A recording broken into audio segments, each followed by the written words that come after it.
2, 1. Oh, would help if I...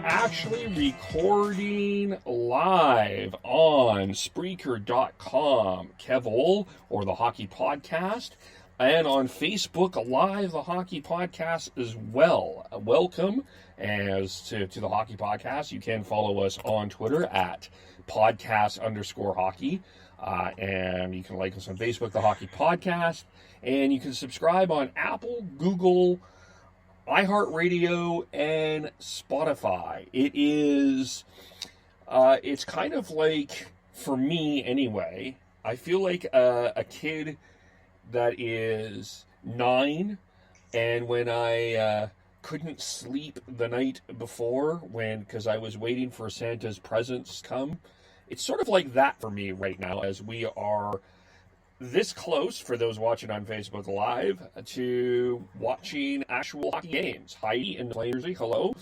Hello. Are you excited? Absolutely.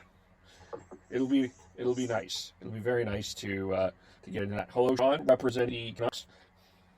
Yeah, very, very excited. We got the preseason exhibition game on Wednesday, for the Canucks, Tuesday for the Flames, as warm-ups, because we're not in mid-season form. We're gonna have to warm up to this and figure out how we're going to watch everything and get pumped. So having an exhibition game to warm up, I think, is going to be a good thing for a lot of fans. Yeah, it's like breakfast. It's like a pre-game warm-up to pre-game to playoff watching. Getting into playoff watching mode in the summer. Tyler, hello. Hey. Nice to see you guys again. Sorry I missed out there on the last couple. Yeah, gonna be great to see some hockey on the TV again. It'll be fascinating to see what it actually looks like. Looks from what the NHL has put out this week. Some pretty creative ways to hide the empty seats and create an atmosphere without fans. So looking forward to it on many levels. And now that the players are heading to the hub cities, it's really starting to feel real now. So it's great. Devin, you were out in Penticton. Where are you? Back in Calgary? Yeah, sadly back in Calgary. I absolutely love the Okanagan. It's God's kind out there for sure. So, yeah, back in Calgary, and time for the tornado warning that happened 2 days ago. Yes, we should just quickly talk. That was quite something. And I saw a couple of pictures of how close that actually came. It was something. Yeah, it was down the spring bank, and it was a little scary. I was looking out to see if I could see anything off my balcony, but I faced northeast, so it was going to hit me one-sided. Yeah. Well, I'm glad everyone is here. Chris is okay as well. Chris and Hannah are moving, but they will be around again. I was going to play the Friends scene where Ross was... Did you remember the Friends scene when Ross was trying to get that couch up the stairs? Pivot! That's on my favorite scene. Anyway, so someone joked this week, Elliot Friedman needs to change his podcast title, as it should now be, instead of 31 Thoughts, 32 Thought, as the big story of the week is on Thursday. The Seattle team named their team, and they are named the Kraken, and they released their jersey and their logo colors and all of that. Most of it, they haven't released what their mascot will look like, and there's a few other things that they need to look like. But we'll start with our social media aficionado/expert. I don't know if it's fair. Do we call you an expert, Heidi? Do you feel like it's fair to... I would not call me an expert, just because at one point in my life I did work in social media and marketing. But sure, I guess the closest thing we might have is some sort of expert on this. Yes. On there, yeah, I think it's great. I personally, I love the color scheme. I like that it's unique. It stands out. I love the name. That was the name that I was hoping to go for. I'm also just enjoying seeing little spoofs of the logo, like how it kind of looked like Trogdor, that kind of stuff. But yeah, I kind of like the idea of how they had the revealing as well at the construction site of the Climate Pledge Arena, I believe is what it's called. So I think that was an interesting touch there, and having the construction workers that were doing that, just kind of watching sort of in the audience. Was there anything you felt that they missed out on that they could have done a little bit better? Well, unfortunately, I wasn't, because it was during the day and I'm working during the day. I know that they were doing a bunch of stuff online. I know they had a little bit of a concert. They were doing a little bit more features and stuff. So I didn't get a chance to check that out, but just kind of seeing that it was happening, I thought that was a good idea to kind of make it a celebration of the day. And I don't think they missed out on doing anything at all. Did you, we'll get everyone else's after this, but in your opinion, was this launch better than what Golden Knights did? I'm trying to, I feel like that was just so long ago. I know. It was 2 days ago. Yeah. And this time, yeah. I thought it was still March. But obviously it could be different just because of, we're a little bit different right now. Honestly, I can't really remember the old one too much. I think it was pretty kind of standard in the sense that I'm pretty sure Ben was there, and it was your general grandstandy thing. So I think I liked this. I think I liked this one. As I said, I liked the way that they did it at the construction site of the arena. Kind of had the workers there and the people, like those kinds of people there, rather than just a slew of media. But yeah, it's hard to compare the two, just like I said, because it's different times right now. That's fair. We'll start with Devin. Devin, what did you think? I thought it was really well done. I agree with Heidi that it was. I liked how it was in the construction. It was nice. Yeah, I don't know. It was. I found it better than the Vegas one. I remember that one vaguely, and it was more of a production, obviously, because it was a different time. But yeah, I thought they did a great job. Tyler, what did you think? Didn't catch the launch. Don't recall how the one in Vegas went, but love the logo, love the name. It would be nice to see, the jersey actually being worn by some players with the socks and the pants and then the whole ensemble. But I think they've really struck gold here. Heidi mentioned uniqueness. I think that's important and hard to get when you're talking a 32nd team in a league. So overall, well done by Seattle. The logo's I really like the logo. It's classic. Pays homage to the old Metropolitans with the S. It's well designed with the tentacle going up through the S. And the secondary logo with the tower in the anchor, I think is really amazing as well. And the colors are just, especially the primary home jersey, it pops. It looks really good. I can't wait to go down there and watch a game. I can't wait for the Cascadia rivalry, Vancouver and Seattle, to start going, because fuck the Kraken. I don't care. But yeah, no, it looks good, and I can't wait. Like, it's just going to be great because it adds, we talk, it's going to be awesome. The border battles, reminiscent of Buffalo, Toronto, Mariners, Blue Jays. It's going to be awesome. It's going to be so much fun, and it's been long overdue for Seattle to get a franchise, and I can't wait for them to start going. It's a great point you bring up there about how it goes with baseball. Now, of course, the Blue Jays only make the one appearance a year in Seattle, but that's a lot of people that go down there and invade the baseball stadium. So it'll be neat to see how Canucks games are attended, particularly if they're on weekends. My idea for whenever fans get back into the stands is I know that you want to get unleashed at a new arena, but for me, my idea, we talked about this with Isha on Thursday when we were previewing the Minnesota Wild. The idea, actually, this should be Winter Classic for Seattle. It should be Seattle versus Vancouver at CenturyLink or T-Mobile, one of the two. Just allow that Cascadia rivalry to just begin on a good note. I think there would be a ton of Canuck fans that would go down for that for sure. You can make a whole thing. You can start that rivalry off really well.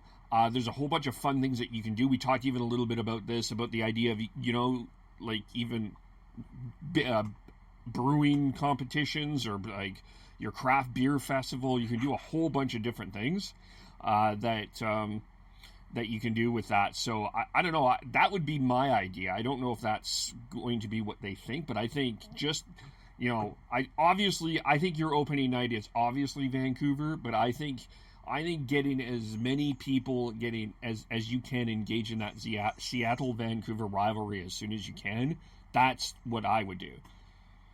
Yeah, I agree.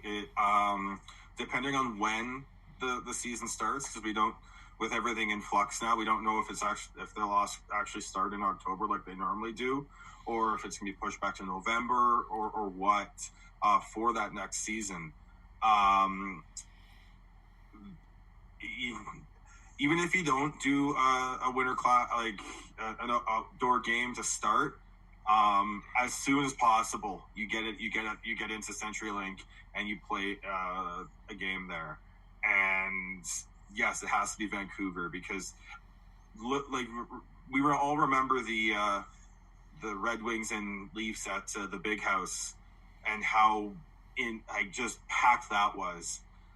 You could definitely have something similar to that with the two fan base, like the excitement from people in Seattle with the new team, and then you've got the rabid Vancouver fan base wanting to go down and go there as well. So there's lots of Vancouver fans that go down there for Seattle Seahawks games and Mariners games. So it's old hat for them, but to make it hockey, it just would renew it, and it would make it just that much more exciting. And I think the sooner you can have, if by chance they are opening in like November or December, it doesn't have to be Winter Classic. Just make it a quote unquote stadium series or whatever.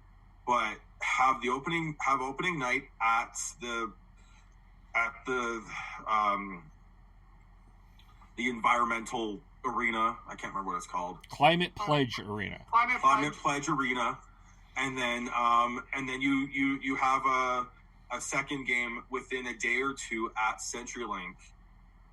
And then you've got the back-to-back situation where it builds the tension from night one, and it just you can almost like build a rivalry right then and there. And I think that'd be fantastic and the right thing to do. If this were normal circumstances, I would totally see, the opening night Wednesday doubleheader, have, Vancouver at Seattle on the back half, have NBC-SN showing the game, have Sportsnet showing the game, make it the focus. It would be great. But unfortunately, we don't know exactly what we're going to be dealing with for the start of next year. Well, it's in 2 years. So I think, to me, my sense is we're starting the next two seasons probably in January next year and the year after. They're so committed to trying to get 82 games in. So yeah, I agree, Kevin. I think that's you're talking now the 21-22 season being affected. Yeah, and I don't know if it's going to be that far pushed that far back. I know the NHL has talked about it, but I do think that it will be pushed back. I don't think it's going to be pushed back to the start of January, as long as the next season goes off well. Yeah, I could see that following season being pushed back by like a month, start November type thing. Yeah, possibly. Mm-hmm. As far as the rivalry goes, I don't like the Canucks fans in my life. I know that they're very opinionated about how they feel about the Kraken already. So I feel like it'll be if they do it properly, it should be down in Seattle. And, you're going to have your droves of Canucks fans going down there and just causing some shit. So I'm looking forward to that.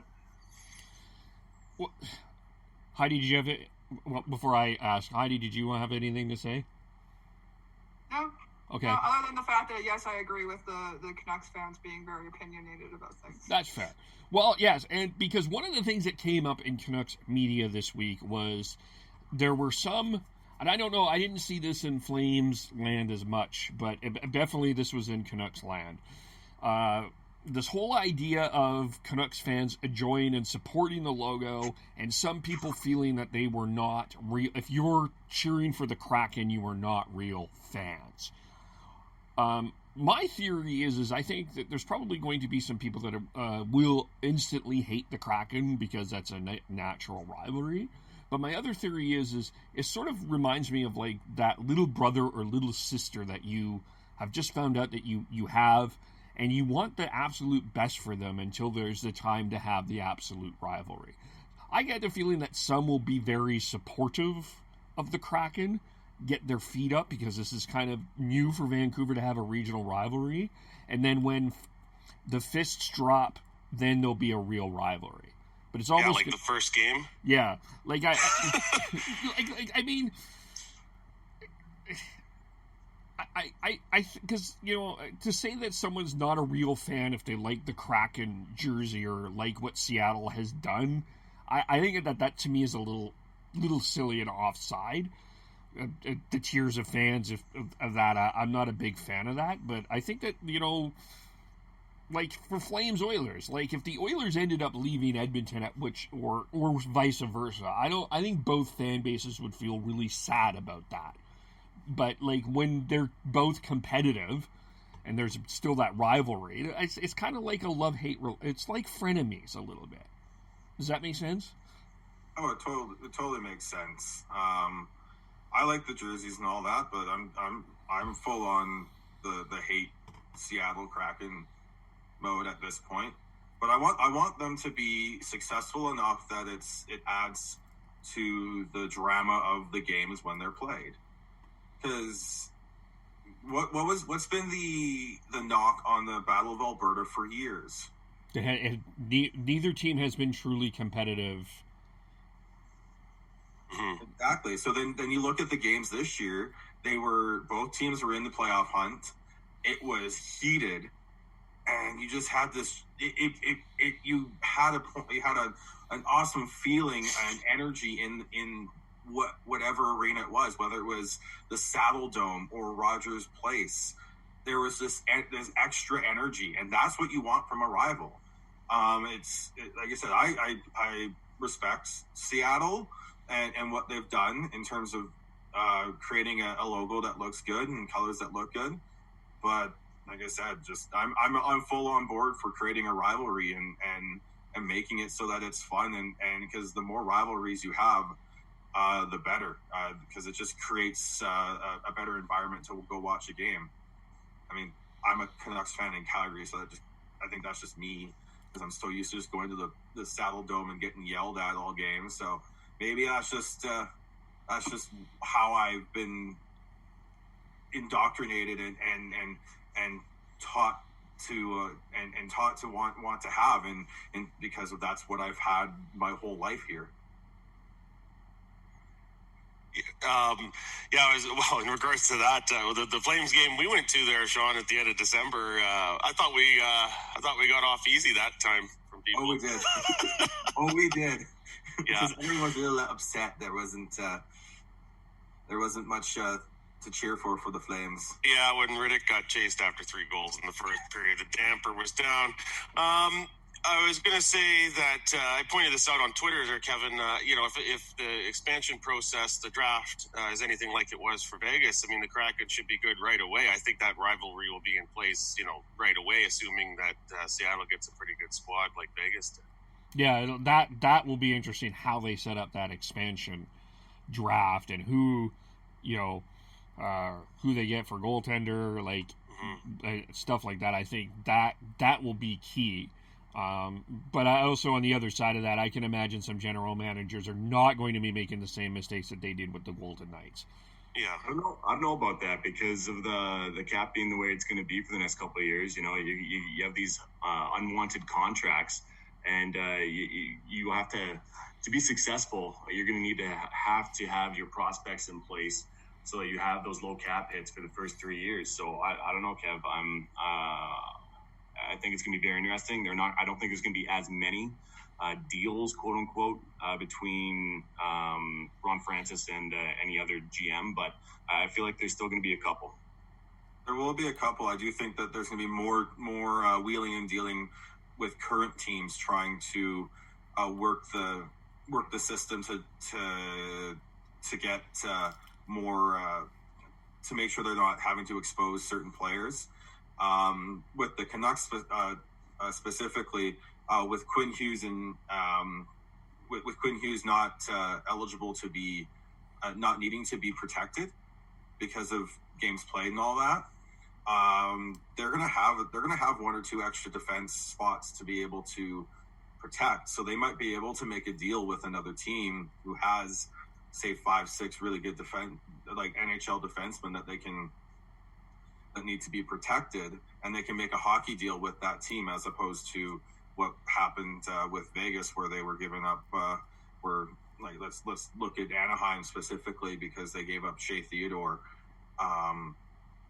And who's been a fantastic defenseman for the Golden Knights. Like I can definitely see that type of trade just happening between current teams. I also could see. Well, maybe before Devin responds, I was just going to say I can also see. I wonder if they're going to change the protection rules a little bit, because I think there might be some pushback on how many players that you may end up protecting. I wonder if there will be a little bit of an increase on that as well. But who knows? No, why do you think that? Well, because you have the flat cap, and it just gave Vegas such a huge advantage on the players that you ended up taking. Like that wasn't a traditional. Like Shea Theodore would not be a traditional expansion pickup, as an example. Like there was some people, like a lot of teams had some really tough decisions. Like the Flames will have some tough decisions, I think, too, going forward. I mean, they can make some deals. At least we'll have some too. I wonder if they're, especially with a flat cap, that there may be some GMs suggesting that they can protect a couple more. I can see that being a debate going into Seattle. I don't think they will be able to. I think that would have been negotiated into the new CBA extension that they had. I think that would have been part of it.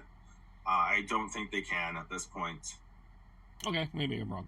Yeah, I know in the past, in the NHL, I'm just pulling up the article here, Seattle expansion draft rules, same as Golden Knights, followed. So, and that may have been part of the whole expansion fee and all of that process there. Like the Golden Knights, they had negotiated that they would not be subject to the next expansion draft. So I don't see how any of that changes, although, it's a good point raised, Kevin, that, the economic picture around hockey has changed significantly since then with COVID. So, there'll probably be some, debate and some desire to change the rules, but I don't see that happening. Yeah, we'll have to see. Devin, what do you think? No, I like the idea, Kev, but I don't see it happening. I think, you definitely, if they change the rules now, you'd have a lot of pushback from Seattle, because they've been, I know that they've probably been doing mock drafts already, and seeing who they can get. So, it is almost a year away, a little bit more, before you'll have that expansion, or I don't know when the expansion draft is, but I'm sure it'll be within the next year. So it'll be too soon for them to change that up on them. Fair. Okay. Heidi, did you have any thoughts on that? Kind of everybody kind of already said. I think teams might be a little bit more careful about who they expose. There might be a little bit more consideration in that, but if they're not changing the rules, then they're not changing the rules. Fair. Yeah, so a reminder for everybody that the existing teams, other than Vegas, can protect 7 forwards, 3D, 1 goalie, or 8 skaters and a goalie. Of course, there's certain conditions there around contracts with no movement clauses and what have you. So that the Kraken will end up taking 14 forwards, 9D, and 3 goalies. Yeah. The other thing I think there's been a lot more conscious effort to avoid having no movement clauses that can hinder teams for this, because I know specifically, again, just going Canucks because that's what I know. Tyler Myers can still be exposed. He doesn't have a full no move clause. Ferland is the same. Edler's the same. Like all the contracts that the Canucks have signed in the last year or two they've made sure that they are exposable in the draft. So they aren't going to be handcuffed, because that was the problem with a lot of those teams, is they had no movement clauses on older players who weren't. They probably would have exposed them if they could. Anaheim is a big example of that, because they had the Bieksa and Kessler on that had to get protected for that. So I think there was a lot more work done by GMs to avoid having those being handcuffed by no movement clauses going into the expansion draft. There seems to be less no movements overall now than there was before the Vegas expansion anyway, so that I think helps. So that will be an interesting part of that as well. But hopefully, I do hope that the Kraken are competitive as soon as possible. I think there's a rivalry with Vancouver. I think that the natural rivalry with Vancouver, I think I can see a rivalry with Calgary, and I can see that rivalry with Edmonton, and then there's that quiet rivalry that they'll have with California, with San Jose, Anaheim, and Los Angeles. And if all goes well, we could see Portland in there as well, and can't wait to see what that name is. Can you imagine now? Because then you've got the Kraken, the Sharks, and what do you name Portland now to create that? So hopefully they are competitive as soon as possible. I think that would be great. And then the other thing with that too is, at this point, Seattle joins the Pacific, and Arizona will move to the Central Division. I don't think anyone here is going to miss Arizona in the Pacific Division. It was like when Minnesota moved out of the Northwest Division. You were like, all right, one less sort of quote unquote boring team to play against all the time. Yeah, fair. Although there might be Coyote fans listening. Hi, Coyote fans. You're listening to the Hockey Podcast on Spreaker.com. You can subscribe on Apple, Google, Spotify, etc., and on Facebook Live as well. You're watching, and today, as we are recording, and for those listening that are not listening live, teams are on their way to Edmonton and Toronto. I know there's an insert joke here about taking a summer trip for 3 months to Edmonton, but whatever, we will leave that alone. But the Western Conference teams are on their way to the bubble. The Eastern Conference teams are on their way to Toronto with the bubble. There's some pretty detailed rules here, which, I don't know, for me, I want to start with the serious stuff, like the big serious stuff, and then I want to get into the media access, and then we'll talk about what the fashion sense that the NHL players will have here, or we hope to have. But I really think that this is, again, the NHL deserves I know that there's been a lot of criticism about and debate about whether the NHL should go through with this, but the attention to detail that the NHL have done in both Edmonton and Toronto, and making sure that this is going to be as safe as possible, not guarantee. I mean, I understand if you're still cynical. I understand if you have some concerns. I think that that's validly fair, but I really feel that the NHL has done a really good job making sure that this is as safe as possible, and not a risk to the public in both cases. Oh, I think they've done a really good job at working with the local, like the cities, the municipalities, to try and make it as safe as possible and keep the bubble as tight as possible, but also working with the players and trying to make it so that they don't feel like they're in a prison for 2-3 months while playing the playoffs. So like there's lots of different activities they can do and everything. So I think they've done a good job. I think there's apparently there's a 60-page like booklet all the players are going to be given when they get into the bubble, with rules, regulations, maps, where everything is, what they can do, and everything. So they've done a very good job of due diligence to try and make this as safe and as easy a transition for the players as possible. Yeah, it sounds like they have golf simulators, theaters to keep them busy. So I think the NHL has done a good job as well. Once they're inside the bubble, then I feel like they'll be just fine. The COVID hopefully will be mitigated by that. And all to Gary Bettman and Bill Daly and NHLPA to make this happen.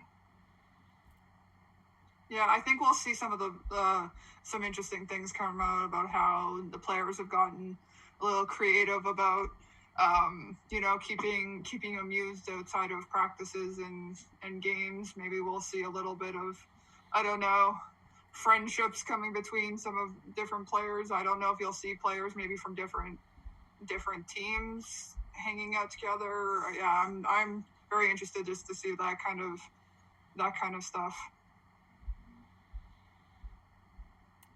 Tyler? As far as the bubble goes, the security of it, I thought I read some number. There would be like 97 or something security guards involved or something for the Edmonton bubble to make sure there's compliance with the boundaries there. So very detailed. For me, the only sort of area where there could be some problems with it is, once the players are going to the restaurants or whatever, it is closed off to the public, but, the workers there interacting with the players, that one makes me a little bit concerned, but only mildly. So, I mean, they've mitigated the hell out of this thing. There's not much more detail that they could add to be able to pull this off. The one thing I want to add is to Heidi's point about the players interacting. I kind of hope that doesn't happen, especially with teams that are playing against each other, because I feel like there'll be more. You want the playoffs or qualifiers to have a little bit more hatred, a little bit more old school. So I have a feeling that you can have these kind of old school, or I guess veterans, saying don't interact with other players because of that. I mean, unless you're not playing them or whatever the case may be. But that'd be my concern as well, with everybody being in such close proximity of each other.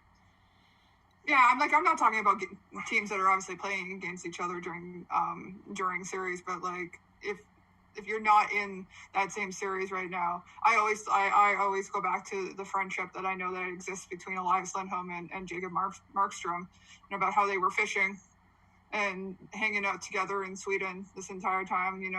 I could see them possibly, at least for the first week or so, maybe, chatting up and saying hi to each other or whatever. But yeah, it's really hard to say, because maybe they'll be told not to hang out amongst teams as well. I think that. Go ahead, Sean. I think there'll be there'll be certain areas that you're allowed to, I think, but there'll be certain areas where you're not going to be allowed to, and I think they'll probably be part of that 60-page booklet. Just because the more you have multiple teams mingling like that, the more risk there is if something does get in. If you have them more in their teams as cohorts, and say one team gets it, then that the rest of them shouldn't have it. So I think I think there will be rules and everything based off of that, just alone, on who can and can't be out hanging out from multiple teams. I don't know even if I would, I'm kind of with Devin, and I don't know if I even would want to hang out. I feel like old school playoff is we're not, I'm sorry, at this point, we're not friends. For Elias Lindholm and Jacob Markstrom, I love you when this is not the time to do, but this is not the time that we have to stay away from each other in terms of like everything else. And also, like, let's say the Flames and Oilers are playing in a best of 7 series. We'll get into that preseason game, and Zach Kassian and Matthew Tkachuk are in the same room. Like, that will like just not the same hallway. Well, that's the thing too. Is like there's no way that they're gonna make it so that like, oh, only the Calgary Flames players can use this theater at this time of the day. Like, you're gonna have interacting between teams. Like, there's no way you're gonna stop unless they really are planning on making it so strict that only certain teams are allowed at certain places at certain times of the day. So I think you probably still will see somehow having Tkachuk and Kassian passing each other in a lobby or something like that. I don't think you can completely stop. I'm trying to imagine them like sharing an elevator. Just one's over on the one side, one's over on the other. They're both looking for it. Nothing's being said. You're like the elevator ride from Civil War. Yes. Where Captain America's like, right? Not Civil War, the one before Winter Soldier. Winter Soldier, when yeah. He's just riding down with all the Hydra, all the Hydra agents. And just do do do do do. Yeah. I loved how they redid that in Endgame. Hail Hydra. Yeah. So, I'm not sure how much I'm not going to transition into the next one. I'm not sure how much we'll actually see of that, or even have much of that, because it's. I'm not sure how much they'll be willing to show about the bubble. What we talked about this, Heidi and I, we had the Grit Per 60 podcast on to previewing the Flames and the Jets. Check that out as well. And we discussed this, and we were hoping that there would be an actual documentary of some kind. That there would HBO style, yes. HBO style, like, I think that there would be some really interesting access to it. I don't know. I think the NHL probably will have the ability to do it. I think some teams will, in some ways, probably resist, but I think that there's an opportunity to tell some stories in there for sure. They could have made this like an entire series of Big Brother if they really wanted to. They could have just put like cameras just everywhere. Yeah. But well, I think that they are having like teams are bringing their media creators in there. I know my old friend Andy is going in as a camera operator for the Flames. I saw on Facebook his mom was wishing him. They did a bubble send off party for him. So. And I believe I'm assuming now that with the same thing, Torrey Peterson is probably going in as well, and you're probably getting that with Derek Jory on the Canucks and all that. So we are going to get some of it. I haven't been following much of the NBA's because they're already in their bubble. I don't know if there's much going on there, but I don't know if that's actually something that is wanted from the NBA. I don't know. I think NHL and NBA are a little bit different, so. I think we'll see some, but I don't think we're going to see a lot in terms of that. And it's being very curated too. I mean, if you think about the whole documentary with Connor McDavid going through his rehab, there's a camera on him. It seems like every step of the way. So whether or not I feel like there will be cameras everywhere, but. It's up to NHL and the NHLPA to put some together. But not having footage of certain things, I think, would be very unfortunate for just documenting this unprecedented time. Well, I mean, they're always looking for good content. That's another way to come up with some good, compelling stuff, I think. Well, we saw it even during the pause with. Living with the Canucks, I think we'll see something similar to that in terms of teammates battling it out on the different available games and recreational activities. The other, and then I would Heidi reminded me they had the video that the Canucks released today. Pedersen's got his own camera that he was filming whoever was filming him. Like, it's just, I think we are going to see some fun stuff. It's not going to be the hard hitting journalistic stuff that a lot of some of the media was getting upset over, like whether or not they're watching Gossip Girl.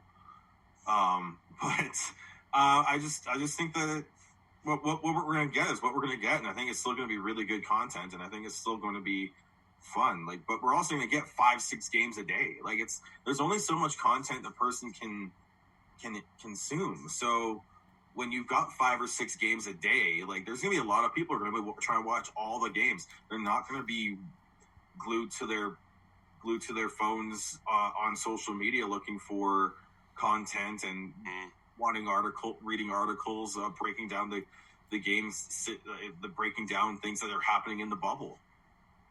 I mean, there's going to be so many games on that you'd be using intermissions in one game to jump over to the next game and so on. Yeah, I think the media access part of this is an interesting debate. I see both sides of this argument. Am I pulling a Chris or a Kevin there? I understand why in some cases that the media groups that are not allowed in there feel that they are going to be harsher or fairer or tougher than the content that will be there. So as an example, the theory I think that they're trying to present, and I'm not I see their point, I'm not sure I buy it, is the Flames, like, if Rittich starts game 1 and he does not have a good game, the media outlet that is outside of that bubble is going to be tougher on them than the media inside the bubble is going to be tougher on Rittich. Especially in the Canucks, the same thing. But to me, I think what I've learned, what I think has become, and I thought that Sarah Sivian made this point really poignantly, is if you have a relationship, it shouldn't really matter if you're on a Zoom call with them or not. You should be able to find a way to get access to it if you have built that relationship. And I think, to me, maybe what came out of this for me ultimately is the people outside the bubble, that the media bubble, haven't necessarily created the relationship with the players in a trustworthy way. I don't think, I think that there's a lot of players that understand. Like, I think back to the Sedins after 2011, that they stood and answered every question. I don't think that there's an anti-media perception from a lot of the players. They're willing to answer a lot of the tough questions. I just think it's about approach and it's about relationship. That to me is the two biggest things that I think come away with it. And it feels to me that the people outside of that media bubble are missing that in particular. Well, I want to build on that point there because, I think one of the gripes that a lot of the media are having is, and it's about access, right? But for them, a lot of it is just getting everything from scrums. It's served up to them. There isn't the same kind of work involved in building those relationships that Sarah Sivian talks about. The print journalists, the writers out there, they're the ones that tend to have those better relationships, and so they're still going to get that good stuff. But you got to work for that. And I don't want to disparage a whole bunch of people, some of them that I know in the business, but sorry if you have to work a little harder. The way it's been has typically been fairly, serve it up, right? And, now that they're not allowed to go inside the bubble, how do they get that good stuff? Well, they'll have to work the phones a little harder and build some relationships and be a little more old school about things. Well, even look at the way, I think the way the NHL's handled conference finals and Stanley Cup finals recently. There's no scrums anymore. They have 2 or 3 players come out and talk at a podium and a full-on press conference type deal, and then they move on, and that's what you have access to. These reporters are still going to have access to Zoom calls and interviews and everything. It's just the only difference is I think one of the big gripes I got was that the closed practices. Yeah. And, well, okay. again, 5 to 6 games a day. You're going to play every second day for the foreseeable future. There's not going to be much. Like, if you've got a day off, like, they're not necessarily going to, at least when you're in a series, they're not, like, you're not going to be practicing very hard. You're probably going to have, all the practices are going to be probably optional. And so you're not going to be able to get much out of it anyways, other than maybe seeing how a player looks after a potential ding in the game before, but you're going to get an answer from them the next day anyways. Mm-hmm. I mean, sometimes we've seen coach blow-ups in practice, and there's been the odd thing here and there where it's generated some media buzz, and it gives you kind of particularly a game day skate. It gives you a sense of sort of how the team's going to line up, that night. But then again, game day skates, I mean, for the afternoon games, I guess they won't have a game day skate, right? So, yeah, how much are you really missing out on is the question, and I think it's being overblown a little bit by some in the media, because it is self-serving for them to want the access, right? It's about them having an easier time doing their job. It's about adapting. The NHL players have to adapt to this new situation, and the media have to adapt to this new situation. Like, it's new because the NHL players are gonna have to adapt to having 10 a.m. starts, 1 p.m. starts that they're not used to. So pregame skates are going to be a thing of the past on this. So, and then when you have the off day, yeah, you're going to have an optional skate, and that's it. So I'm not sure how much story they can actually get from them, other than maybe in the lead up, and then between series if they sweep and they've got a few days off. That's it. And like, I get it, but it's about adapting to the situation. And whoever wrote it, I think it was Kevin McGran in the Toronto Star, saying that they're using this to censor the media. No, they're not doing that. Alan Walsh, same thing. But Alan Walsh has got a bone to pick with Gary Bettman on every decision. Bettman. Well, so there's a bit of terminology here, right? Is it censorship or is it controlling the message? Like, to me, those are different things. And controlling the message is trying to, massage the narrative, whereas censorship is basically saying you're not allowed to write that. Yeah, and the NHL is trying to control the message a little bit. Mm-hmm. You look at the way that teams can announce the quote unquote injuries or whatever. Yeah. Fit to play or you're unfit to play. Yeah. I mean, but controlling the message, I mean, that's huge in all facets of life now. I mean, private businesses, politics, sports. This is not just an NHL issue. The public relations world is pretty big for good reason. It's about controlling the message, controlling narratives, and having the public receive things the way you want them to. Heidi, were you going to say something? No, if you need me to say something. I thought I heard your voice. You wanted me to say something here, Kevin. I thought I heard your voice. That's why I was like, I heard but if you want me to say something, go ahead. My other thought too is with the whole media and everybody arguing over whether they're allowed to go and not going to go. I think it would turn into a situation too where okay, well, if they let one kind of media in, and then somebody's going to say, well, why it's not fair you let some media from The Athletic in, why didn't you let me in, and then it would just turn into that. So I think that's the other reason why too they had to kind of restrict it to, obviously, I think your content creators, your essentially your NHL.com staff from each of your teams, and the select other few that will be there. I think the other thing that nobody has really brought up is in this debate is the radio play-by-play crews are not going to be at the games. So, as an example, for those that listen on Sportsnet 960, Peter Labardius, who does his half-hour hit at noon every day on Calgary Flames Radio, gives us an analysis and perspective. He won't be able to do that because he's not going to be in the bubble. So it's like Brendan Batchelor on Sportsnet 650 is not going to be calling play-by-play from the arena. He's going to be in Vancouver doing that. So, like, if you're going to argue that, why is some media... Like, they haven't even allowed the people that I should be in there. So, and, like, have we forgot social distancing? Like, we need to limit as much as this as possible going forward. I don't know. To me, it came across.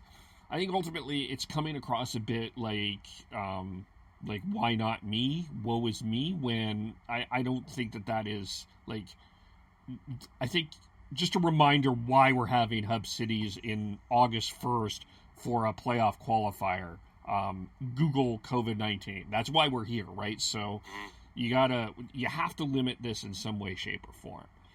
Well, and the technology exists now, like to make this as pretty close to the real thing as they can. You know, if we were having to do this a couple of years ago, I'd be less certain on that. But just the last couple of days with baseball back, you know, the guys that are calling the games, you know, they're not just looking at the one program feed that everybody else sees at home. They've got extra monitors with different angles, so they're not in the ballpark, but they can still see the other angles that aren't shown on air in real time to help them have a sense of what's going on. So, you know, if the NHL can do something like that for the people that are not on site, you know, they're still going to get a reasonably decent you know, sense of what's happening on the ice and inside the building, and be able to translate that to listeners and viewers. Yeah, bring back what Kevin said about like Peter Lavardius and stuff. Like I was listening to a conversation between him and Derek Wills, and I think Pat Steimer was involved too. Is they were kind of talking about like what they're going to have as their setup, and like they like obviously they were like, oh yeah, of course we wish we were there, but like from what the sounds of the setup that's going to be like, they're booking out an entire like massive boardroom at the studio there, and it's going to have so many multiple angles. They'll be able to see things that they would have never been able to see up in their little spot, up in their little perch there. Yeah. Up at the dome. So I think they recognize that it's going to be different, but I don't think to me, I didn't get the vibe that they seemed that upset about it. I know Wills was joking about how he got practice calling a few games off the monitor because he called a couple streamed NHL 20 games just when the COVID first started, and he said that honestly that might have been a little bit of it was kind of a fun thing to do, but it ended up being practice for him to do that. I mean, any typical broadcast always has one camera on the scoreboard, so that everybody in the truck can see what's on the scoreboard. So if you're somebody, you know, calling a game on radio somewhere else, if you have access to that and you have a camera that shows the whole ice, and then the program feed and maybe one or two others down low level in the corners or something. I mean, you're going to have everything there to see. You know, you're not going to be running blind. You know, calling the game. No, usually NHL had about, especially for the national games and everything, had 20 in arena cameras to work with. Yeah, they're adding 12. Yeah. So, I mean, it's like a football broadcast. It's amazing how many cameras they're going to have. Yeah, they're going to have 32 in arena cameras for the games. I believe there's a new one that they're going to have on like it's kind of similar to it's going to be like on an arm or whatever that can follow the play. So I think there's going to be a lot more. It's going to be really interesting to see what the camera angles we have. Everyone's going to, all of the people calling the game are going to have access to that. And they're going to be able to see certain things that we can't see on the standard broadcast. So what they're going to have access to is going to really help them do it. And it might actually change how this happens in the future, where these broadcast gondolas and spots where they broadcast from may end up becoming a lot less crowded, because they're going to add all these monitors in, and then they're going to have to find other spots for everything. But I could see that changing things in the future.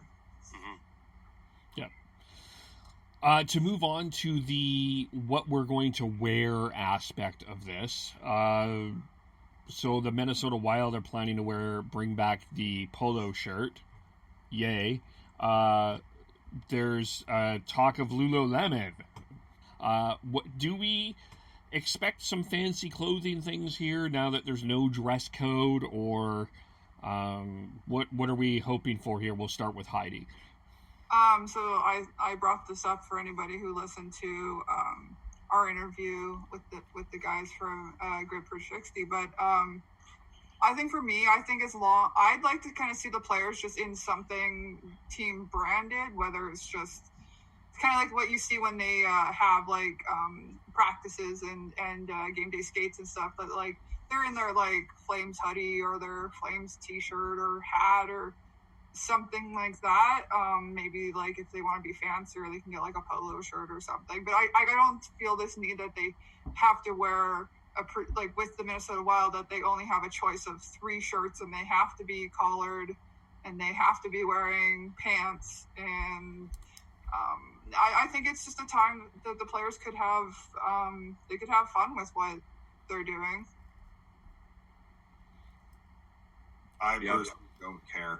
I think this is making a mountain out of a molehill, in my opinion. But that's something I don't care what they wear or whatever. As long as they look professional and everything, that's fine.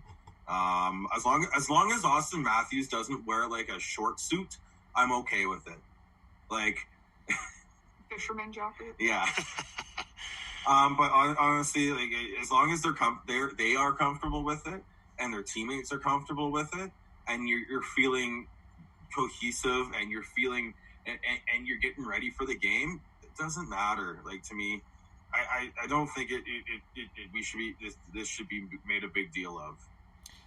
I actually think this is great because what I hope long term occurs is it translates down to the minor hockey level where there's less emphasis on having kids in suits. Like, I mean, it's just kind of, to me, it's just absurd that you've got like Adam development teams out there, like they're 9 and 10 years old, and there's all this pressure on parents to, it's already an expensive sport to get into with all the gear and the registration and the travel and everything, and now you've got to get your 10-year-old boy or girl like super dressy clothing. Like I think like let's calm down on that a little bit here.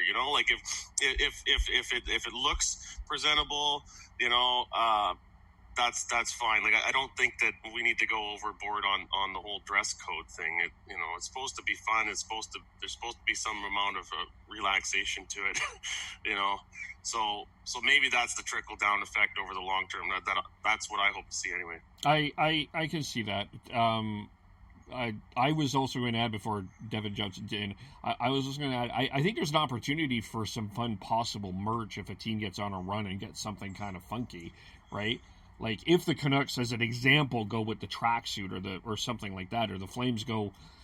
Please don't do this, by the way, Flames. But the Flames go with like some sort of cowboy hat or something like that, and it just catches. In terms of a merch that can be fun. I can see. What's wrong with a cowboy hat, Kevin? We're already an hour into this podcast. How much time do you have? My side point about the cowboy hat is like I just wish Calgary would like Calgary and the cowboy hat and the Stampede image. I just don't think that's the Calgary image anymore. That's my point. But anyway, I disagree. Well, it's not my image of Calgary anyway. But yeah, I just if you can get some sort of merch that can create sort of a fan unification, I think that would be cool. Right now, it looks like the Canucks are doing black slacks with some polo shirts and stuff, and I think we'll see that very much that with a lot of teams. I think it's just, do you really want your players sitting there 4 hours before the game, staring at their wardrobe, going, "What should I wear?" Like they should be focusing on the game. That's true. Some of them might not know how to dress themselves outside of like knowing like exactly that's what they have to wear to their game, and they're not going to want to. Yeah, to change. I think that it was some of the veteran players might actually go in suits or want to, because that's what they've done for their entire career. That's true. Yep. There's such creature of habits. Hockey players are so superstitious, I hope there's some sort of professionalism. It sounds like there will be, because you're not just going out for a Sunday skate with your flip flops coming in and shorts or whatever. I'm a fond believer that when you go to work, you go to work and you dress for success. You look good, you feel good, and I just you do want to see more personality with the players, and I guess as long as you're playing and performing the way you need to on ice, that's all that really matters. So whatever makes you feel more comfortable to do that on a day-to game in, game out basis, then do it. But I do want to see some sort of professionalism, some sort of unity of the players. I mean, who knows if we're going to see any of this either, right? So is it going to matter? No. The product of the ice is what matters. Yeah, I would tend to agree with you. I think that there'll be some traditional things. I think mostly it will be traditional, and I think that you get into that sort of rhythm. And the NHL players aren't necessarily out to make statements. So, and I think, and one of the things, with a best of 5 series as opposed to what's happening in the NBA, where you're in that 8-game, you have a regular season before the playoffs, you got to take this seriously right off the bat. And if you're not, you're done. So I see Devin's point for sure.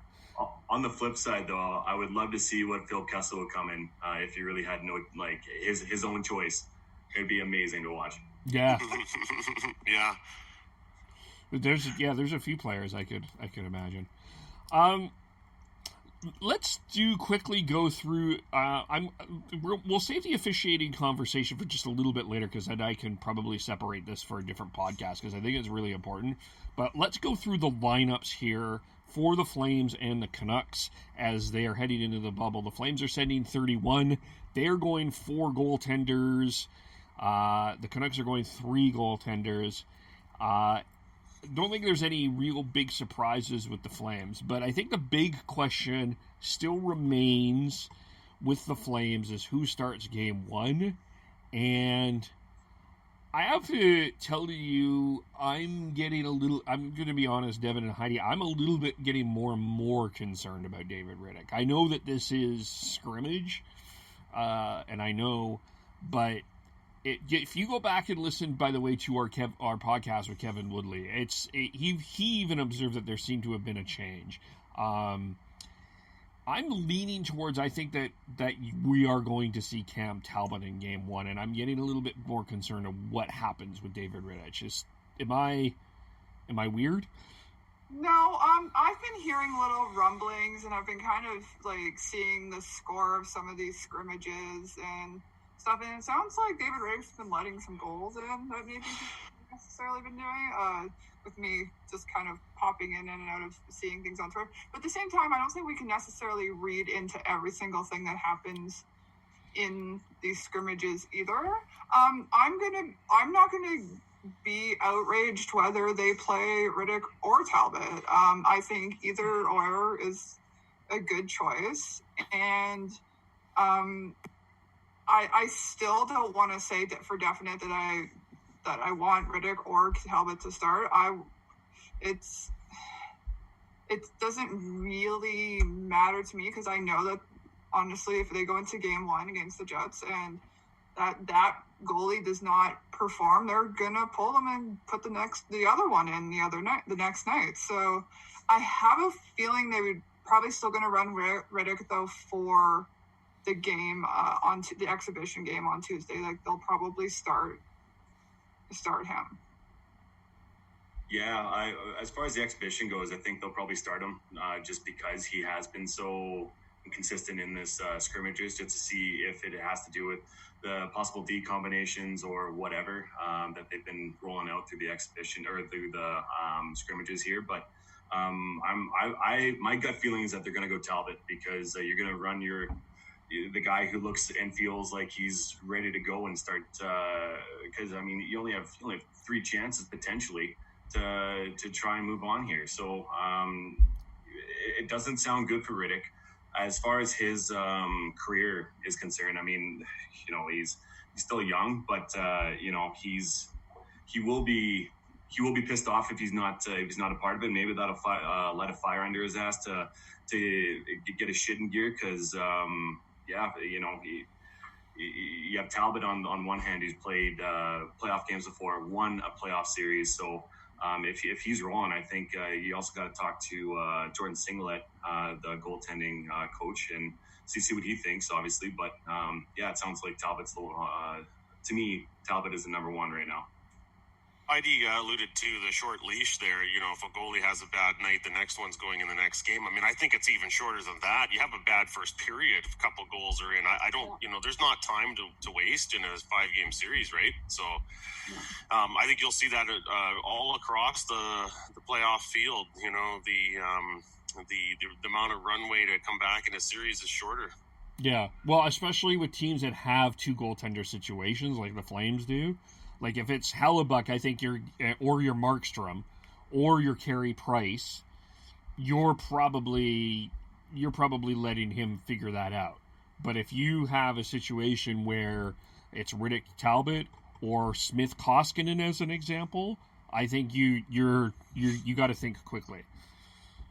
Yeah, one thing Kevin Woodley talked about was I think the one thing that what I got from the talk with Kevin Woodley was the one thing that is holding David Rittich back is his mental game.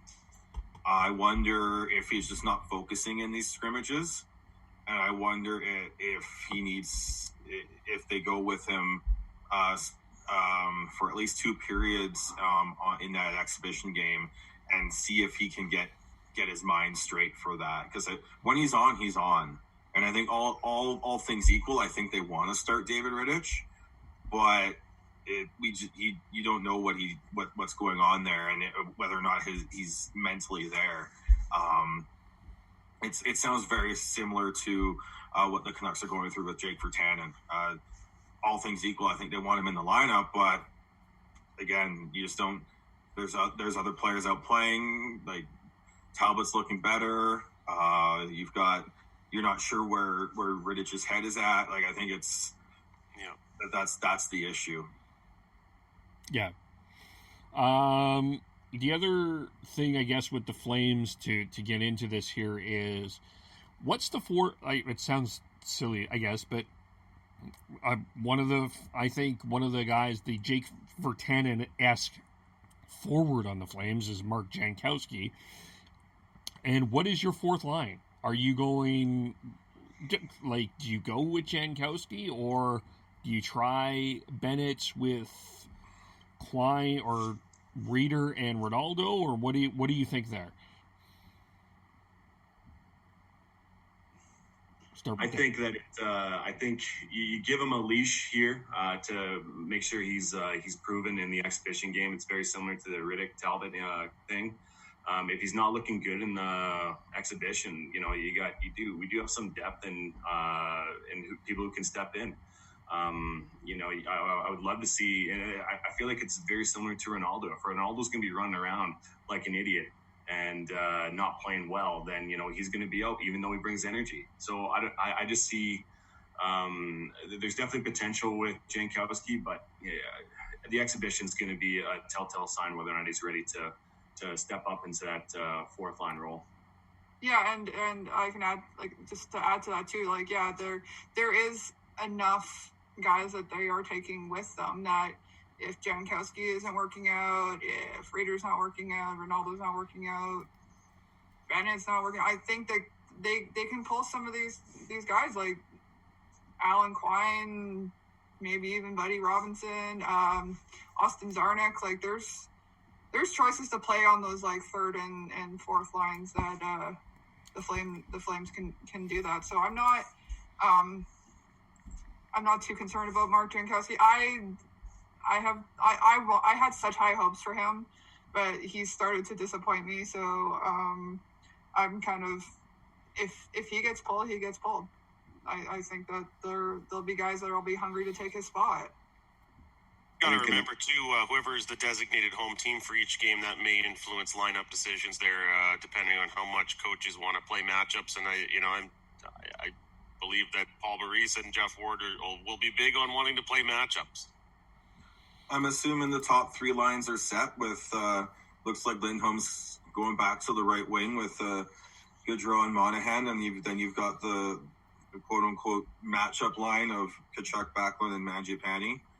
And then you've got Lucic, Ryan, and Dubé.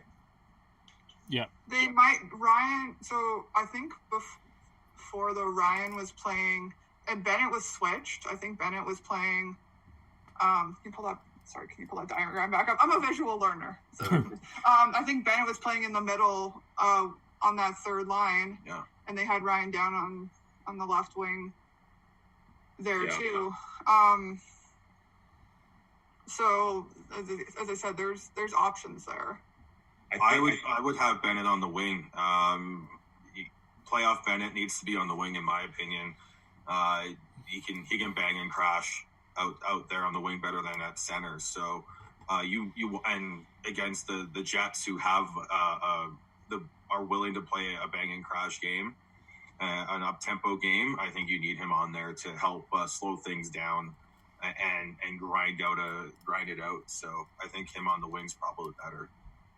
Yeah, I would agree with that. And I feel like they'll have a trick up their sleeve and switch up the lines. I think having Lindholm on that top line on the wing is great for scoring, but then what if we're getting hemmed in our zone, right?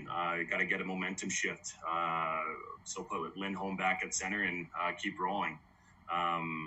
As going back to the fourth line, one thing I just thought about was that I feel like you want to have the fourth line's only going to be out there to create energy, right? They're not going to be out there in key situations or anything like that. And I feel like having a veteran or big body like Buddy Robinson. I remember a couple of games that he played up here, he was running around, and I believe he got into a fight.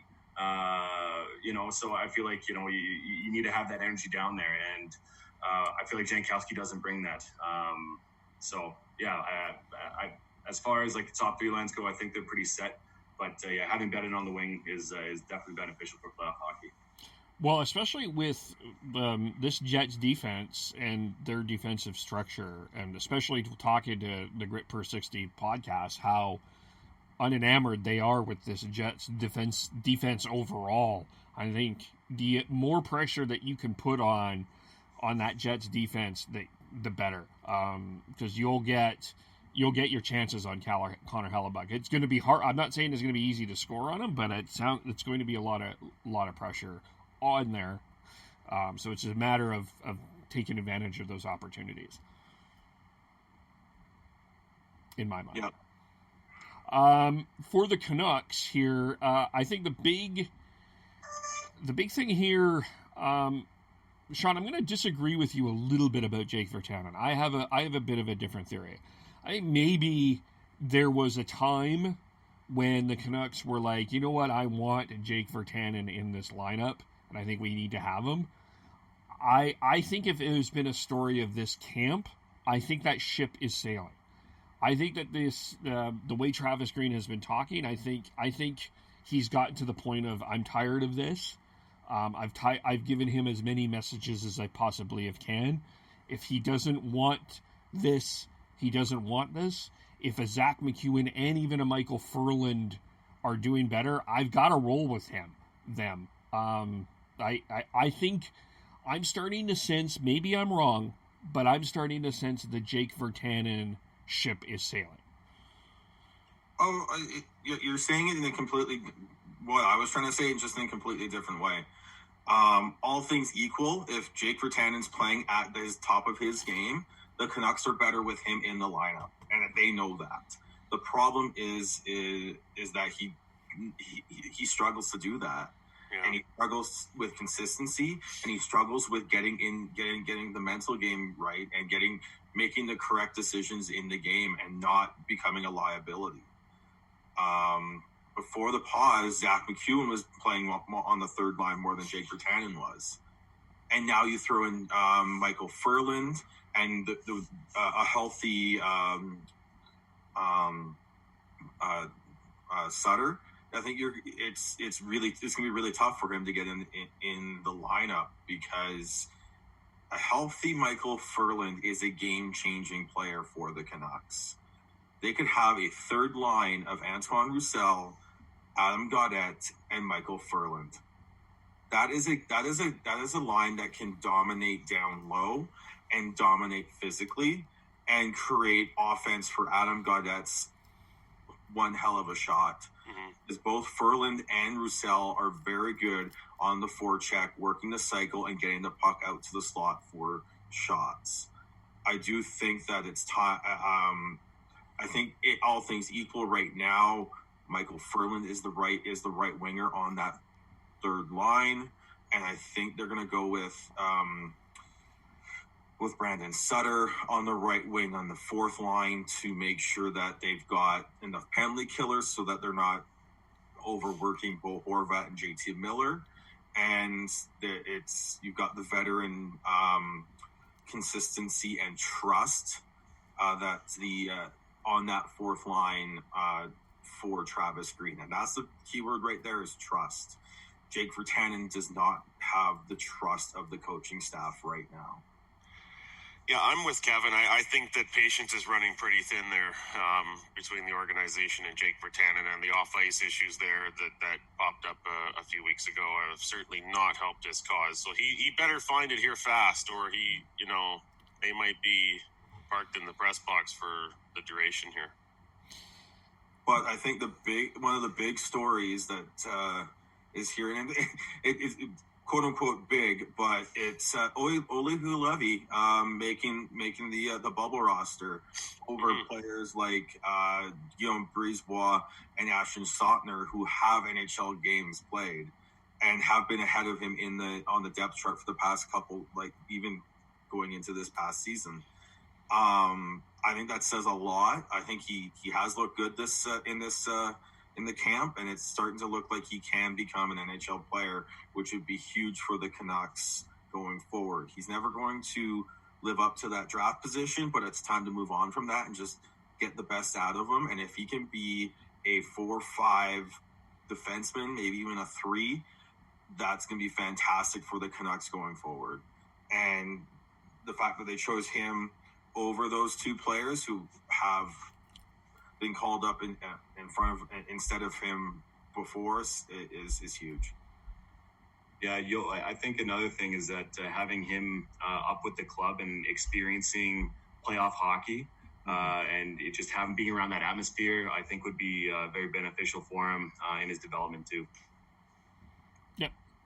But yeah, in terms of the only other one I was really made me question is them only going with 3 goalies in the bubble, and not bring Mikey DiPietro along. That's the only thing I'm questioning. But when you look at who they're bringing, the forwards were basically set from day one of camp. Cole Lind was not going to make the bubble roster, and yeah, it just was. Yeah, Colin was not going to make the bubble roster because of that. So you look at who they're bringing. They've got as their spares if they go with the lineup I suggested. They've got Louis Eriksson, who can slide into Brandon Sutter's spot, can slide into a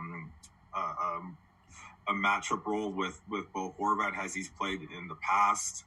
And then you've got Zach MacEwen, who's probably your number one, your quote-unquote 13th forward, who can slide into a third-line role, a second-line role, even on a fourth line.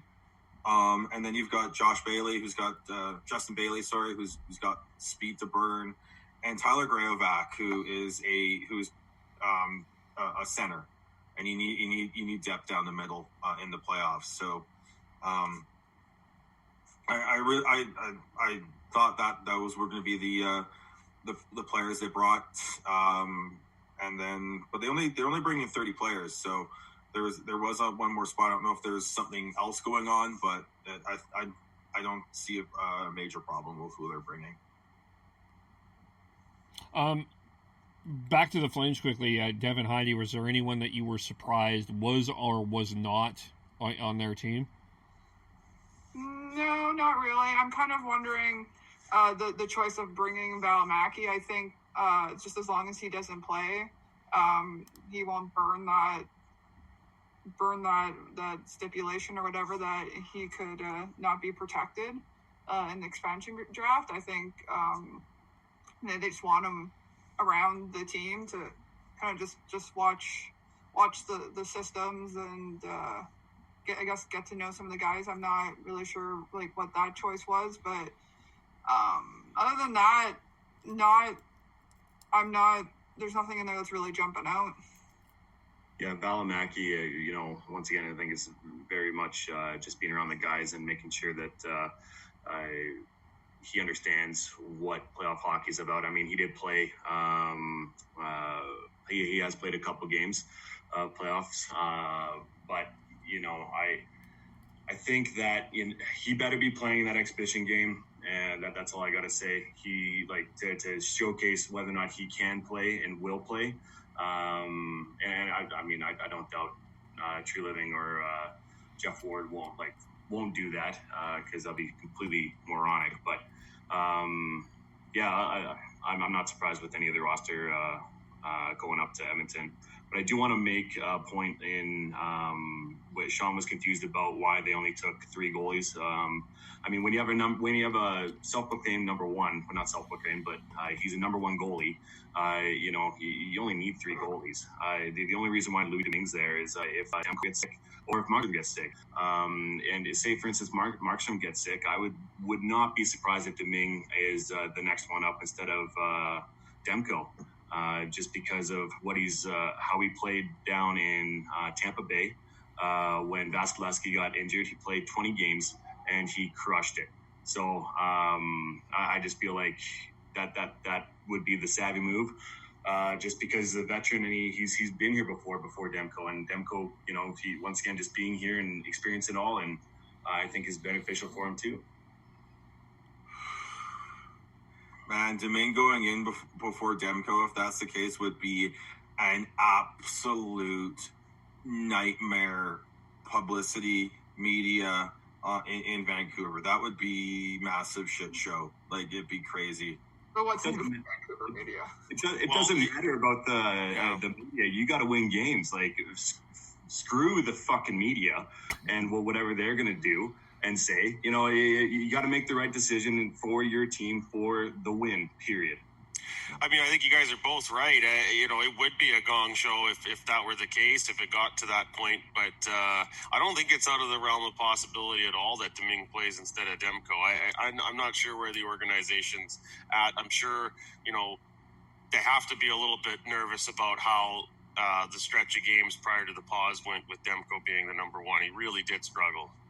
He was okay. I wouldn't say he struggled horribly. He was okay, and it was his first go at it. And I still think they're very high on him. And it's Demko over Domingue 99 times out of 100. It's that. I do think that Domingue put it at 85%. A borderline NFL goaltender. He looked good behind a just juggernaut of a Tampa Bay team. That's what it was. Let's not pretend Louis Domingue's this God's gift to backup goaltending here. But before we go on, we've got some breaking news. Oh, breaking news! You have a breaking news Twitter? Where's the stinger? You need to. It's tough when I'm doing Facebook Live because if I switch things around, I lose the camera here, and I think I've lost the camera already on Facebook Live. So I'll just do it as my own voice. An absolute gong show and talking with breaking news, the best rumors and everything. No, we're going to Arizona, folks. John Chayka is out as GM of the Arizona Coyotes. Yes. Woo. Yeah, kind of a bit of an odd time to not have your general manager anymore going into the most important stretch of games in the season, but don't know what. Something bizarre is happening. Well, I knew something was up when the owners were having meetings with Taylor Hall without John Chaika. So once that happened, I was like, "Woo, something's up." And yeah, it looks like Steve Sullivan is the interim GM for all this, and Chaika is out. Well, that's that is interesting. That's interesting to me. Like that Arizona team, it's just they're so boring. I'm sorry if there's an Arizona fan, but they are. They're boring. Like there's not a lot of excitement to them. They had that one Western Conference run a few years ago against the LA Kings, but it's boring. And I think that they need, they went so young and analytical, and I don't think Taylor Hall. I think part of the problem why Taylor Hall is struggling there is I think it's not only is it the literal desert, it's a symbolic desert that he can't be creative there. And I'm not saying that's only Chaika. I think there's probably some other factors there, but they need some life in that organization. So, and yeah, I'm not too surprised. I mean, he was 26 years old when they made him GM. Like, can you imagine being I wouldn't be able to GM a team when I was 26 years old. Like, you're still figuring out life then. Like, that's... I could barely tie my shoes at 26, so let alone general manager a team. I'm surprised by it. I thought that he was yes, he was young when he started. He was there for 4 years. I believe it was 2016 he got hired on. And he did make some good moves. John Morrison pickup I thought was fantastic. Getting Phil Kessel, another big one, and Taylor Hall. I mean, to me, there's obviously something below the water there or behind the scenes that has happened. But I just that sounds political to me more so than possible than what he's actually produced. Well, there was we still haven't heard anything what's going to happen. But the Arizona Coyotes were under investigation by the NHL for scouting, doing scouting incorrectly and breaking rules with scouting CHL players, asking them to do physical testing during the season, which is against the rules and everything. So we haven't heard what exactly is come from that. I wouldn't be surprised if that's a big part of why he was terminated. It wasn't that he was let go; he was terminated. So they're not on the hook for the rest of his contract. But I also looked at the terminology of all the reports is John Chaika terminated his contract. So I think this is a parting of the ways, and this. Because I think he saw the writing on the wall and just wants to go off and do something different. So, because he also has his hockey analytics company as well, run with his sister. Yeah, I feel like there's a difference in philosophy there, and maybe ownership was starting to meddle a little more than they were in the past, and they couldn't come to some kind of agreement, so he said screw it. That's kind of how it feels to me. Yeah, but I can't blame ownership. I mean, when you have the same amount of crowds that we're about to see through the NHL Hub City playoffs here, you got to wonder a little bit about what's going on.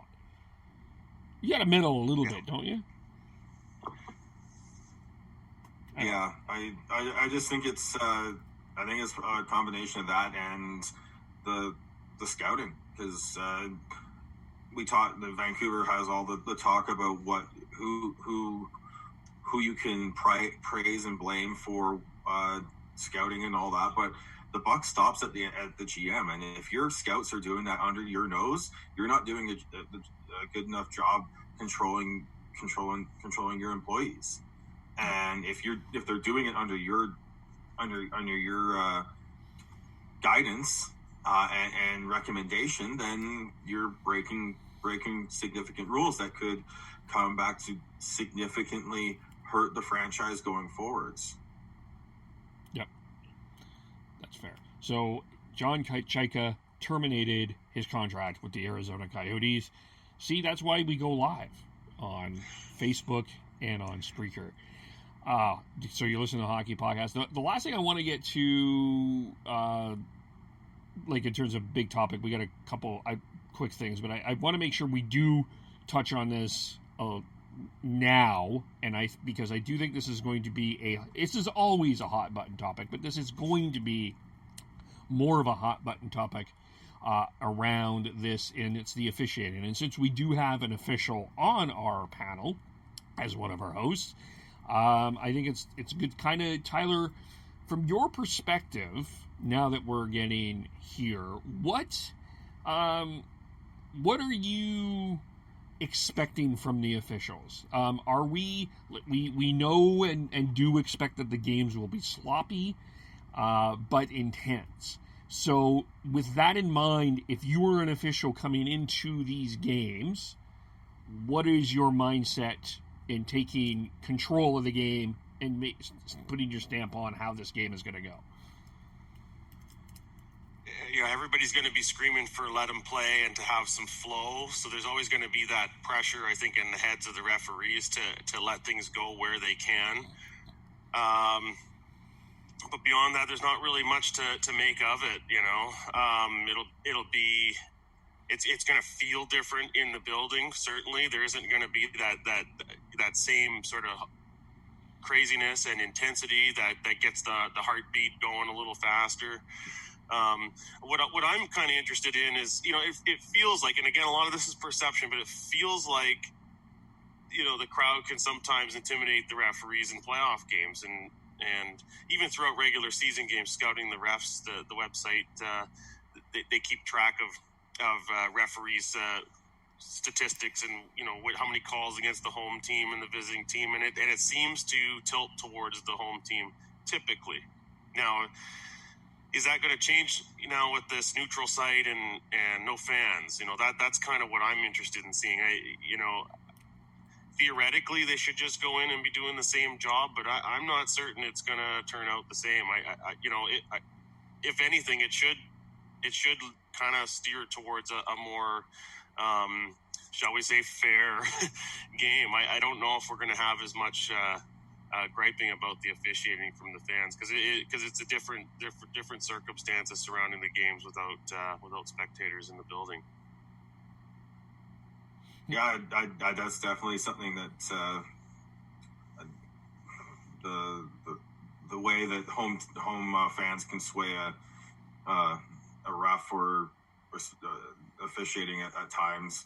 Who knows what we'll get, and I just want to know what the standard will be. Are they going to do a let it play like the normal playoffs, or are they going, especially in the play-in rounds and the round robin, are they going to try and cull things a little tighter and set a standard that they'll just proceed to let loose in once playoffs start?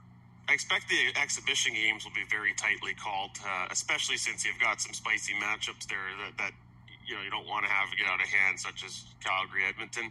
But, that will be one way for the official to set the tone, and then going into the games that count, then hopefully, they won't have to over officiate the game. That, whether they're told that or otherwise, that's the natural feeling all the time is when the games get bigger, you want to be a little more hands off about things.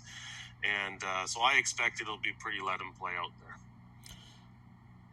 So, for a guy like, I want to focus on the Flames here first. For a guy like Johnny Gaudreau, who has been known most for complaining to the refs on the Flames. I think he's got the biggest reputation on the Flames as being the biggest ref complainer about not getting calls. Is that going to change? Is that adapt here, or what are you expecting from that perspective? No, I think the players are going to be griping just as much as they always do. I mean, that's just hockey for you. I don't think there's any change as far as the players, having their beefs with the referees. No, okay. Yeah, we're just gonna be able to hear it more. Yeah. Yeah. Yeah, and that's another good point. Like, what is the league going to do to try and control that? Because you know how the NHL is with wanting to control messages and how the referees are never allowed to talk to the media. How do they rein that in so the viewer at home is not subject to conversations they don't want you subjected to? Yeah. Yeah. There will be a 5-second delay. So, I mean, there will be, Dev. Don't laugh. Yeah. No.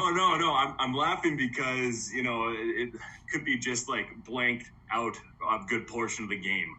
Right? Yeah.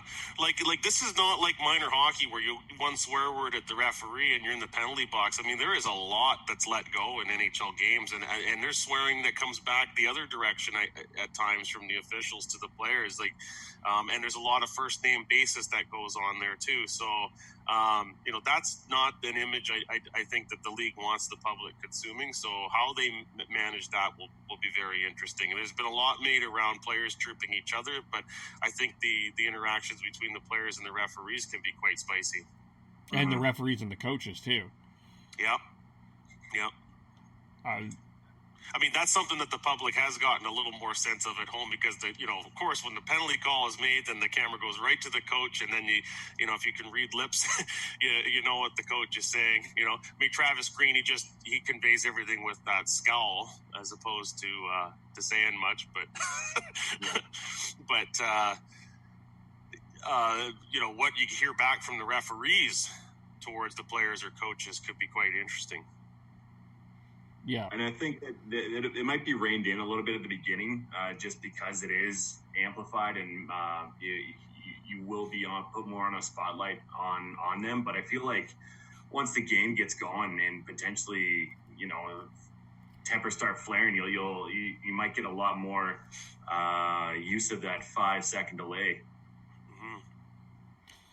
Yeah. Go ahead, Sean.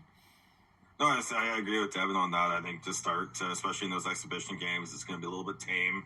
But games 2, games 3 of the playoffs, the play-in series specifically, and then once we get into the actual playoffs, you will start to have that as an issue. Not sure how much the EA Sports crowd noise will be able to drown out. Yeah, we're gonna have to. I'm in agreement with all this stuff. We'll have to drown. Yeah, we'll have to crank that to the highest levels. Tyler, is like they split it up West East. Is there a particular referee group that you like on the West and you like on the East? No, I think they've got a good mixture of veterans in both locations, working with some of the lesser experienced referees. How they pair them up and how often they change the pairings will be something that that's something that I'm always interested in, and I'll be watching closely this time around. Personally, I'd like to see it if they kept 2 referees paired together throughout the whole thing. I prefer that model. Like the NFL both the CFL and the NFL, like for the regular season, they keep entire crews together going game to game throughout the season, and then in the playoffs they start mixing and matching them. I'm not sure that works out very well either, but. With the NHL, certainly, but until they get to the conference finals and the Stanley Cup final, there's a lot of movement in mixing and matching with referees, and I think that's hard to get consistency. So I don't think I still think they're going to be doing a lot of mixing and matching, but it'd be kind of neat if they could take 2 referees and pair them together. A veteran with a lesser experienced, and let them stick together. Now, do we know if there's going to be, if they're doing 2 games a day, like say some of the veterans, or are they going to be 1 game a day? As far as I know, they're going to be 1 game a day. Yeah, I would imagine. I can't see them giving them 2. That's a lot of skating to ask for them, and especially if a game morning game and then night game. I don't know. These guys are actually they're in shape. Obviously, they need to be. So I don't know. I don't think it's out of the realm of thinking about it, at least. No, that's fair. What about the other guy? I'm actually kind of curious about, because it's his first playoff qualifier, and I have a feeling some may think that I'm being ridiculous for asking this question, but for a guy like Pettersson, what is the adjustment going to be for this, for how he going for playoff play-in? Because we do know that it's different. We know that the game is going to be different. Elliot Friedman has always said you need two different teams to win. Do you expect that this is going to be a bit of an adjustment for Pettersson, or a big adjustment, or what are your thoughts on that? It'll be a bit of an adjustment, but he's got the willingness and the drive to figure it out. He's going to be playing if Dean Evison has his way with the line matchups. He's going to be playing a lot against Joel Eriksson Ek, and it's going to be tough, but I think he'll be up for it. I have no issues with thinking that Pettersson will have trouble transitioning to a more physical playoff style. Yeah, I mean, he's been subject to a lot of physical mistreatment as it is already. So, it does get more intense in the playoffs, certainly. And there's no substitute for the actual experience of going through those games. But, he's as ready as he can be as far as I'm concerned. You got to be slippery because you're going to have Nick Foligno kind of running around trying to change momentum. So Marcus, not Nick, sorry. Nick's going to be running around on Austin Matthews. Yeah. Yeah, that too. Yeah. All right. Yeah. So hopefully Pettersson can figure it out sooner than later, because if he doesn't, I feel like he's gonna be worn out. Yeah, for sure. We'll maybe talk. We'll be able to talk about this more as we go on. Quickly here, shout out to Jermaine Franklin from TSN. He's covered Calgary sports for 17 years, and he is going to TSN as a sports anchor, reporter for TSN, now going to Toronto as a sports anchor. So quick shout out to him. And speaking of personalities, of course, we lost one of the better ones today with Eddie Shack, and 83 years old, played with the Leafs, the Rangers, won 4 Stanley Cups, played a number of different teams. Anyone have any quick thoughts about Jermaine, or either or, Franklin or Eddie Shack? Eddie Shack is one of the true characters of the game.